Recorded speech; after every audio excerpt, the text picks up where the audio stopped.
अगर आप किसी चीज़ को दिल से पाना चाहते हैं तो फिर आपको उस चीज़ से मिलाने के लिए पूरी कायनात जुड़ जाएगी। एक बार एक आश्रम में एक स्वामी जी रहते जो लड़कों को शिक्षा प्राप्त कराते। बहुत से लड़के स्वामी जी के पास शिक्षा प्राप्त करने के लिए आते। उन्हीं स्वामी जी के पास एक मोहित नाम का लड़का भी शिक्षा प्राप्त करने के लिए आया और स्वामी जी के पास शिक्षा प्राप्त करने लगा। कुछ दिन बीते, मोहित ने स्वामी जी से पूछा कि स्वामी जी, हम अगर किसी चीज़ को पाना चाहते हैं तो वह हमें मिलती क्यों नहीं है। स्वामी जी बोले कि बेटा ऐसी बात नहीं है, वह चीज़ हमें ज़रूर मिलती है, लेकिन उसके लिए हमें रात और दिन उसे पाने की दिल से इच्छा करनी होगी, तब जाकर वह चीज़ हमें मिलेगी। क्योंकि अगर हम किसी चीज़ को दिल से पाना चाहते हैं तो फिर उस चीज़ से मिलाने के लिए पूरी कायनात हमारे साथ जुड़ जाती है और हमें उससे मिलाती है। अब मोहित को कुछ समझ में आया और कुछ आया नहीं, और ऐसे ही कुछ साल बीत गए।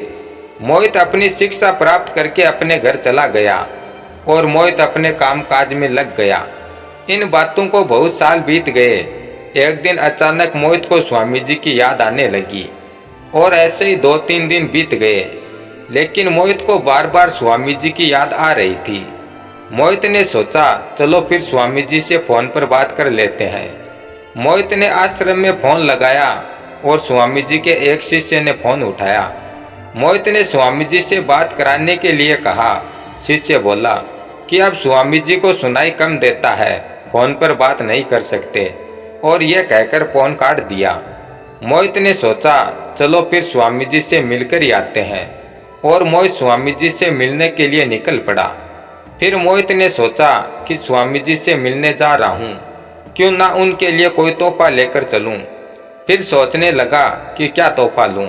इतने में मोहित के दिमाग में आया कि स्वामी जी को कम सुनाई देता है, इसलिए उनके लिए एक कान की मशीन लेकर चलूँ, जिससे स्वामी जी अच्छे से सुन पाएंगे। मोहित मशीन लेकर स्वामी जी के पास पहुँचा और बातों ही बातों में मोहित को पता चला कि स्वामी जी को डॉक्टर ने कहा था कि आप एक कान की मशीन ले आओ, जिससे आपको अच्छे से सुनाई देने लग जाएगा। लेकिन स्वामी जी ने कहा कि नहीं नहीं, मैं आश्रम के पैसों से अपनी सुविधा की कोई भी चीज़ नहीं ला सकता। इससे तो अच्छा है मैं उस मशीन के लिए दिल से प्रार्थना करूं, जिससे यह कायनात वह मशीन मेरे तक पहुंचा देगा। और 2-3 दिन से सभी शिष्य गुरुजी के साथ मिलकर उस मशीन के लिए दिल से प्रार्थना कर रहे हैं। अब मोहित को समझ में आया कि 2-3 दिन से गुरुजी की याद क्यों आ रही थी, क्योंकि ये कायनात ये मशीन मेरे हाथों गुरुजी तक पहुंचाना चाहता था। और यह भी समझ में आया कि अगर हम किसी चीज़ को दिल से पाना चाहें तो यह कायनात उस चीज़ से हमें कैसे मिलाता है। धन्यवाद।